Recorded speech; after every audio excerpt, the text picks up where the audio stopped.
Today, I want to talk to you about the mind, faculty of the mind, as this is a series of three talks about the mind, the heart, and the body. How to know the difference, and what each of them is designed for us to do.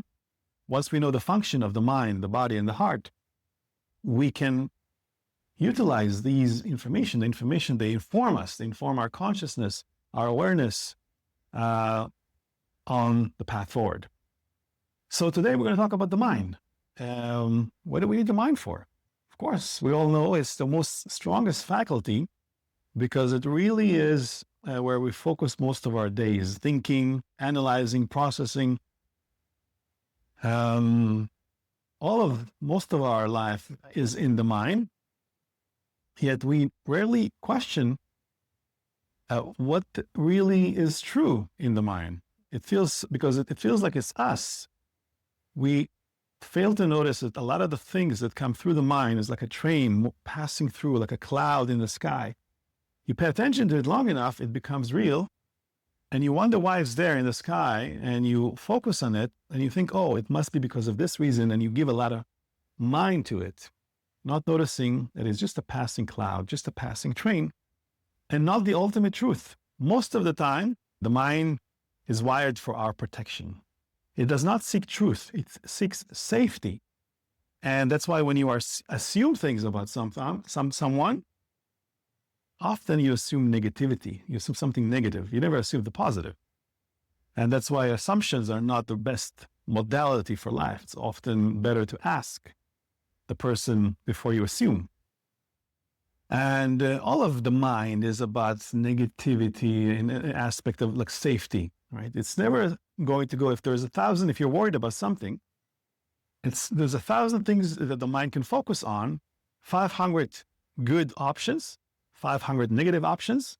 It's always going to choose from the 500 negative options because it's mind. It wants to go into the safety. It wants to protect. It's a factor of our ancestors that we were always wired to worry what's behind the bend. And it still does that today. It wants this body, this heart to be alive. So there is a long journey. And but the thing about that is that when we overthink something, we can outreach the usefulness of that thought. And then it becomes negative, destructive thoughts.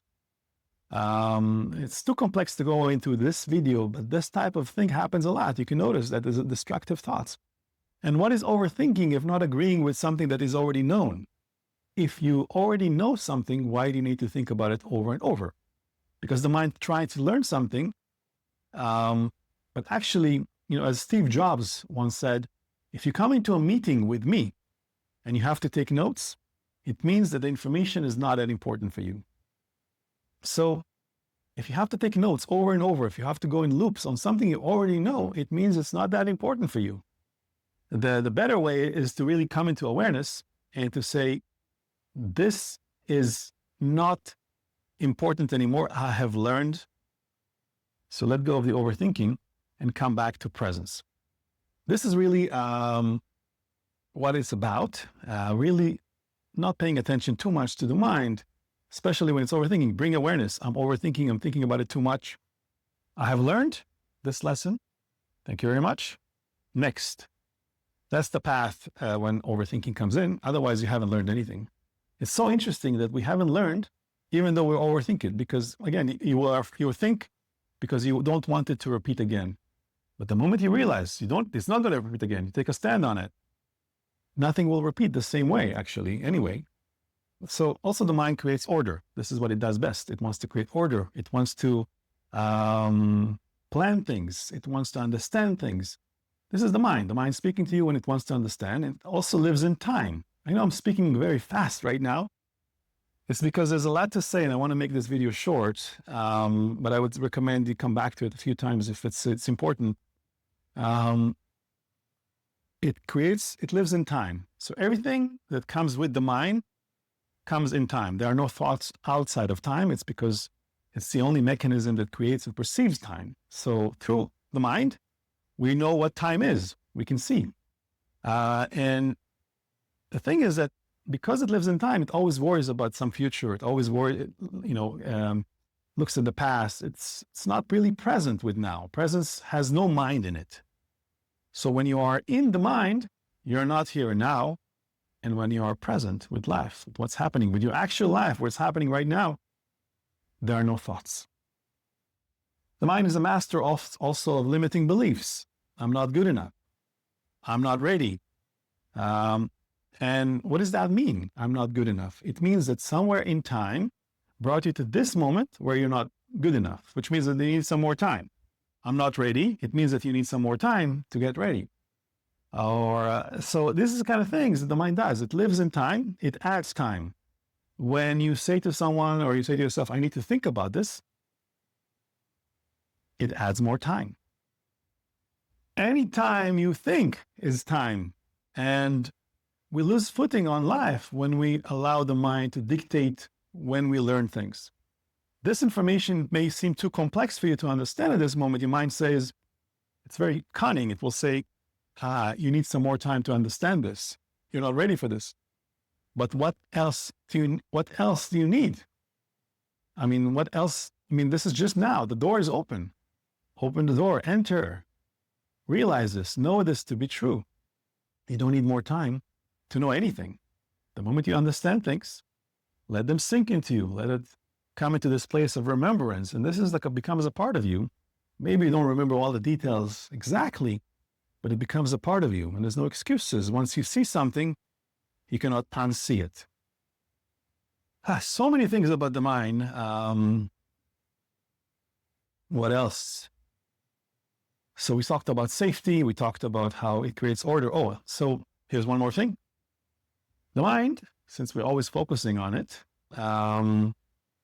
sometimes it goes on autopilot and we don't notice because it always goes. It needs to protect us all the time. When we're using it, it's a really useful tool. You can plan things, you can organize things, you can understand things, you can learn things.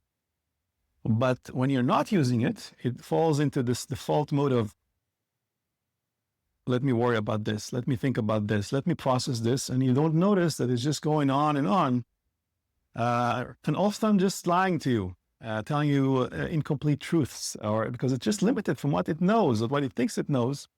It's so limited, so the narrow band that the mind comes through, that it needs to make sense that it fills in the gaps.